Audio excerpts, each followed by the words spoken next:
Après Kinshasa, Lubumbashi et Goma, en République démocratique du Congo, la foire internationale des entrepreneurs, initiée par l'ASBEL Crédasur Nord-Sud, ainsi que la mission économique belge, forte de 70 chefs d'entreprise du Royaume de Belgique, organisée par les deux pays à Kinshasa, c'est maintenant l'édition belge de cette grande rencontre dénommée Foire internationale des entrepreneurs. Cette rencontre accueille plusieurs délégations venant de la RDC, précisément du Kasaï, du Haut-Katanga, de Goma, ainsi que du Togo, des États-Unis et du Sénégal.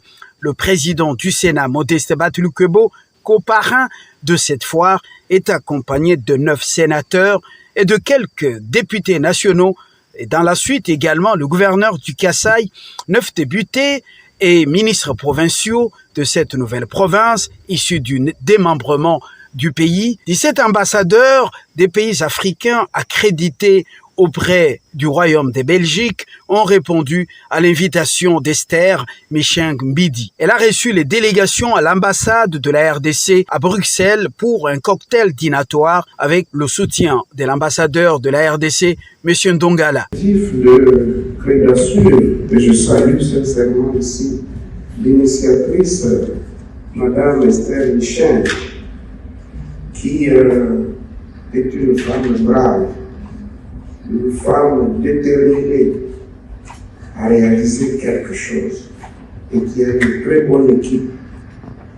Et lorsqu'elle nous avait abordé, nous croyions que bon, écoutez, c'est comme tout cela qui passe autour de nous et qui vient nous proposer une merveille, mais une fois lancé, le feu s'éteint. Mais avec elle, je sens qu'il y a la détermination et effectivement, avec elle, il y a lieu d'espérer.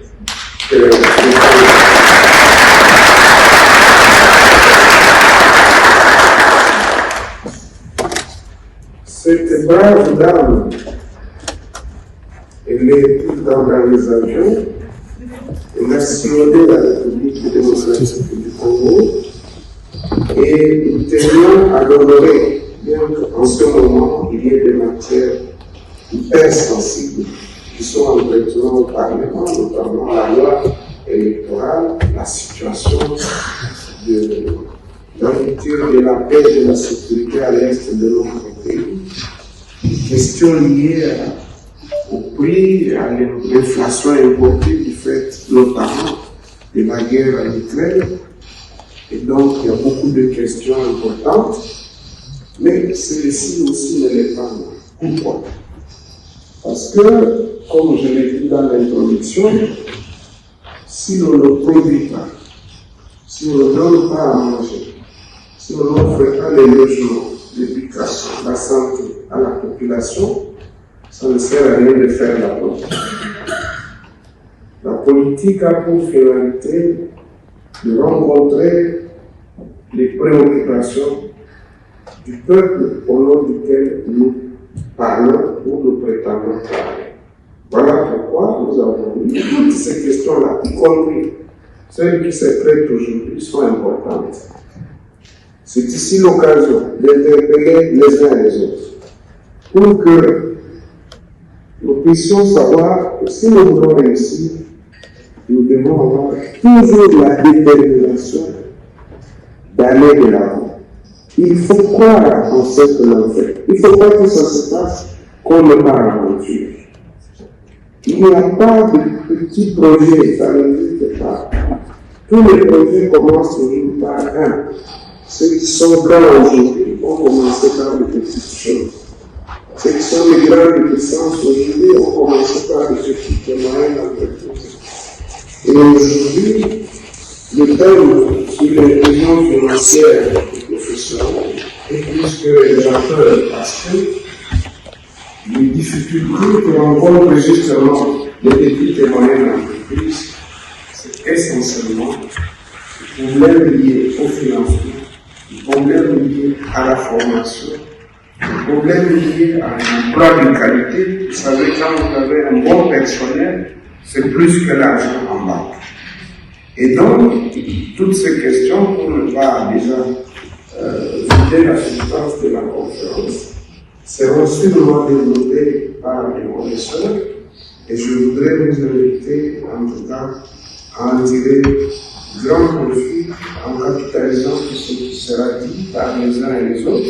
Bruxelles, la capitale du Royaume de Belgique et la capitale de l'Union européenne, abrite la grande foire internationale des entrepreneurs, édition de l'Europe. Collaboration et opportunités en vue, c'est le thème de ces assises prévues du 2 au 4 juin 2022. Des stands d'entreprises internationales et nationales, des panels d'experts, ainsi qu'un casting d'entrepreneurs avec Startup Academia sont au rendez-vous. Parmi les avantages de cette rencontre, des opportunités de collaboration internationale, des opportunités de formation, de la visibilité pour des projets, produits et services, une expérience professionnelle enrichissante, ainsi qu'un salon d'emploi et stages en Belgique et en République démocratique du Congo. Vont y prendre part dans quelques heures, ici sur place, des entrepreneurs, des responsables des petites et moyennes entreprises, ainsi que ceux des associations. 2 cadres déjà prêts pour ce rendez-vous au programme alléchant. Il s'agit notamment du Parlement bruxellois et de la salle La Madeleine. Ces assises bénéficient du soutien du maire de Bruxelles et de l'échevine à l'égalité de chance, Lydia Mouchebele. 2 personnalités politiques parrainent ce rendez-vous comme ceux qui ont eu lieu en République démocratique du Congo, précisément à Kinshasa et à Goma, ainsi qu'à Lubumbashi. Il s'agit d'André Flao, le Belge, et de Modeste Batilukebo, le Congolais. Le président du Sénat est arrivé cette semaine à Bruxelles pour une mission officielle dans le cadre du processus de signature de l'accord de coopération interparlementaire entre la Belgique et la République démocratique du Congo. J'œuvre pour le rapprochement davantage entre nos 2 peuples parce que j'estime que nous ne pouvons pas, rien que par la mondialisation ou bien omnibulés par les nouveaux venus, les gens qui vous tendent moins merveille, cela ne doit pas nous faire oublier notre histoire. Après une visite importante suivie d'une séance de travail à l'université de Gembloux, AgroBio, où l'on forme des bio-ingénieurs et des architectes paysagistes, ici en Belgique, c'était donc dans la matinée un accueil scellé par l'apparition sur le balcon qui surplombe la grande place de Bruxelles, appelée la plus belle de l'Europe. L'ouverture de cette foire internationale des entrepreneurs sera faite ce jeudi 2 juin ici à Bruxelles, en présence de plusieurs personnalités et de plusieurs entrepreneurs venus d'Afrique. Et je vous signale que c'est la RDC qui est à l'honneur parmi les nombreux pays africains invités.